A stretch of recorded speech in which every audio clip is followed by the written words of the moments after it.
Getting paid what you're worth is a critical part of the Know Your Value movement. If you've ever struggled with how to ask for more money, or maybe you've made a few mistakes in the past by approaching it in completely the wrong way, this is something you need to know to move yourself forward. So joining us now for our SoFi-sponsored series called Get That Raise is Vice President of Membership at SoFi, Libby Leffler. Also with us, my friend, Executive Coach Liz Bentley. Very good to have you both. So, Libby, SoFi, you guys launched Get That Raise, which I love. You're a personal finance company. So what's the strategy behind this initiative? Yeah, so as a personal finance company, we're all about helping people get to financial independence and realize their ambitions, no matter what that might be. It could be buying a house or changing career or even starting a family. So as we think about Get That Raise, we want to change the conversation around how to get to financial independence. And largely that conversation has been focused on saving your way there. Yes. And certainly saving is super important, and that's a big component of this. But a second part of that is how you earn your way there. And so we've launched an initiative, Get That Raise, focused on helping people know your value. You know all about this. Get confident to ask for it and actually make that ask. So, Liz, the problem with women, I think, is that we don't think about getting that raise, ever. Do we? Well, I mean, it's certainly in what I see in working with a lot of women, yes, that can definitely be the case. They'll settle with what they're getting and be sometimes grateful for things that they shouldn't be, like their rate, like the salary that they're making, or be mad about it, but not do anything about it. Yes, or be mad about it or not do anything, or do something and then have a pushback that's unfair. All right, so let's figure out what to do so women can do something the right way. Libby, you've got tangible ways that you can come armed and prepared to ask for that raise correctly. Let's go through them. You say, set your objectives. What do you really want? What do you mean by that? So one of the most important things going into it is to actually prepare. So what's the context? If you started a job 2 weeks ago, that's probably not the time to walk in and ask for the raise. Right. That should have been part of the negotiation conversation for your offer.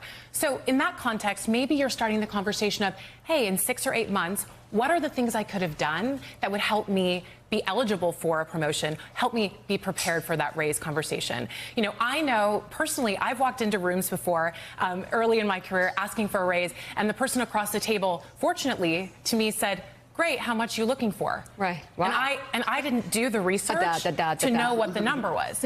That's a big problem. Know your number. So know your number. I love that one. I definitely share that with everybody I know. And how do you do that? Because you know, Liz, we feel so uncomfortable talking about numbers and talking about money for ourselves. You got to know your number, and a way to feel comfortable doing that is knowing your info, knowing your data, doing the research. Yes, you definitely have to do the research. You need to know the value of the position that you're in, what the competitive markets are paying, what you think it's worth, and also you should know what you think you're bringing to the table so that you know you're worth that number. You also say, Libby, gather your evidence to support your objective. You got to like look back at what you've done, correct? And be able to say it. That's right. That's right. As Liz says, the research is so important, and then compile it. So one of the things that we're doing with our Get That Raise initiative is launching a tool for Get That Raise that helps people actually develop a presentation that outlines everything that you've done, the contributions you've made, and where you are at market value, where you are within your company. And that way, when you're having the conversation, you have all of the evidence that you need to have a really compelling discussion about getting a raise. You also say, and I love this, and Liz will second it, I just know it, practice makes permanent. I tell women, practice while you're jogging. Talk out loud. And I do it on the streets of my town, and people think I'm crazy. I'm practicing what I'm going to say when I want to achieve a goal. And so you should role play, correct? I mean, we think that this is so important. Find a friend, a trusted colleague, someone you care about. Look, create your mini board of directors. Who are the people that are going to be your cheering squad that will pump you up and give you that confidence that everyone needs? Libby, another piece of advice, talk to your allies. What do you mean? So think about the people who know you well and can give you that advice. The folks who will poke holes in the stuff that you're bringing to the table, those are going to be the people who have your best interest at heart, know where you want to get to, and will help you get there. And Liz, what about being authentic and ready to walk? What's your advice on that? Because if you're ready to walk, you should be ready to walk. But if you're not, you shouldn't say you're ready to walk. No, that's definitely not. Don't do this at home. No, I think if you've done all of this checklist that you're talking about, if you've gone through why you think you deserve the raise, the timing in the year, you've worked through the issues with your board of directors and you're really prepared, I think you're ready to know, how much do I really deserve this? There are times that you know you should be ready to walk and you should have some backup plan on what that would look like, because you're really being grossly underpaid and it's time to really put your point out there. As far as authenticity goes, you always have to show up to your life with authenticity. That goes without saying, no matter what you're asking for, but especially when you're pushing for something that might make everyone uncomfortable. Yeah. Yeah. Something else I think that's very important to consider in all of this is not just you, it's the person you're going into. What you have to recognize in walking into a raise is that this is already a no, because it hasn't happened yet. So you're turning a no into a yes.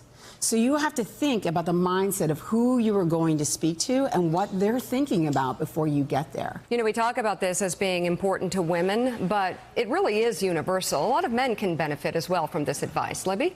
These are conversations that we think everyone should be having. As we think about financial independence, that applies to all of us. So we want to help accelerate that path to financial independence so that people can realize their ambitions. This conversation is certainly important for women. We believe it's important for women, men, and anyone. Libby and Liz, thank you so much. It's okay, everyone. Ask our friends at SoFi. They'll tell you. And for more tips and tools on how you can develop your voice and career, go to knowyourvalue.com. We'll be right back with much more Morning Joe.